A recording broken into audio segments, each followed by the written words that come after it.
Alois, I was hoping you could tell me some more stories about Captain Gerald. You'd like to hear about Gerald's adventures? You seem quite taken with these stories, Leonie. Can't hurt, can it? All our work for the day is done. So remind me, how did you meet him? It all feels like ancient history now. You see, the captain was visiting the kingdom of Fargus. Uh-huh. Go on. His previous squire had died from a ghastly plague. Then one day, he came upon me and appointed me his new squire. At that age, you must have had some real talent and courage to stand out as a future knight.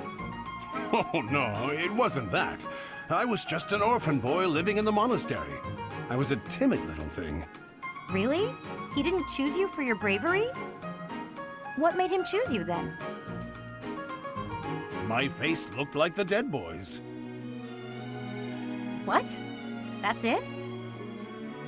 Well, I asked the captain, and that was the only answer he gave me. Ha! Abrasive to the last. That's Captain Gerald for you. Yes. In those early days, I would sometimes wonder whether he was right in the head. When I saw him on the battlefield, though, those concerns were laid to rest. Anyway, I think I hear your professor has been looking for you. You'd better scram. Oh no, you're right. I'd better go. See you around. Hey, Alois. Tell me another story about Captain Gerald, will you? I've told you so many. I don't have an endless supply, you know. There is one that comes to mind, however. That time the captain nearly killed me. What? What did you do? Now, it wasn't that I had done anything wrong. That wouldn't be much of a story, would it? No. We were at an inn making merry. Suddenly, the other guests began to gather around the captain. They wanted him to put on a show to entertain them with his skills. Oh, I get it. They figured his aim would be great even while drunk. That's right. He had a hatchet, and they asked him to hit targets with it. A hatchet, huh? I guess a dagger would be too easy.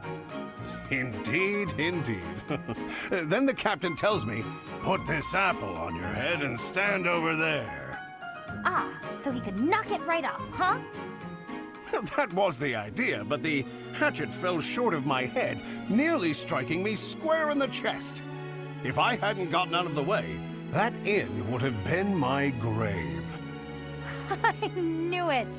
That's our captain. So clumsy sometimes. True. Injuries take their toll on a man's dexterity. Oh, so that's why? I just remember him saying his hands were no good for finesse. Well, regardless, a master swordsman, that Captain Gerald. Even with the hatchet, now that I think of it. I never saw him miss in the training yard. Really? Seems unlike him to miss that apple, then. Yes, that just dawned on me. Throwing that hatchet, he shouldn't have missed so badly. Do you think maybe he was secretly angry with you? I'm not sure. What if the captain was, in fact, trying to kill me?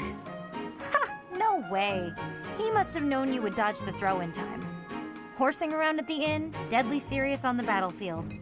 Sounds just like him, doesn't it? Yes, certainly an eccentric man. Sometimes, Leonie, you quite remind me of him. So that's it. I'm going to be a great mercenary just like Captain Gerald. Ha! You skipped right to the conclusion. That's exactly what Gerald would do. I know. I picked that up from him, too. That might not be the finest trait of his to emulate. In the end, if you want to join the Knights of Ceres, it comes down to combat skill. Regardless, I'm happy to hear you say all this. Why's that? I've strived to become a knight at the level of Captain Gerald. But I'm an old man. I've come to accept that I will never be his match. No, don't say that.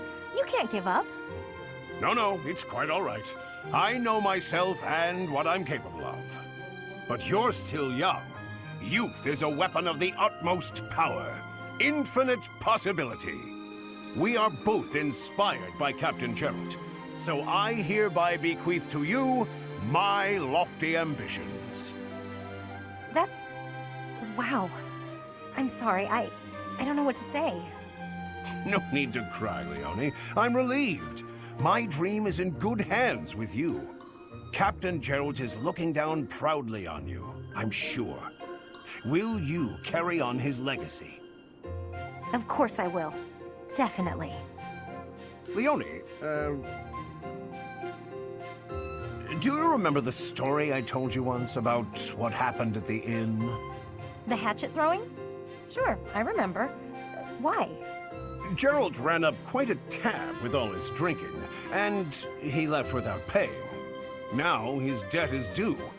And, as you have declared that you'll carry on his legacy, you see where I'm going with this. Wait, what? That's got nothing to do with me. Nothing to do with me either. I don't drink. Even so, all this time, I've been paying it back little by little. And it's not just that one place. He owes money in towns all over Fodlan. I haven't been able to step into a tavern anywhere without being badgered for payment. Ugh, so exhausting. But now, I can say that the debts are for you to cover. You're still young, so I'm sure you'll manage in time.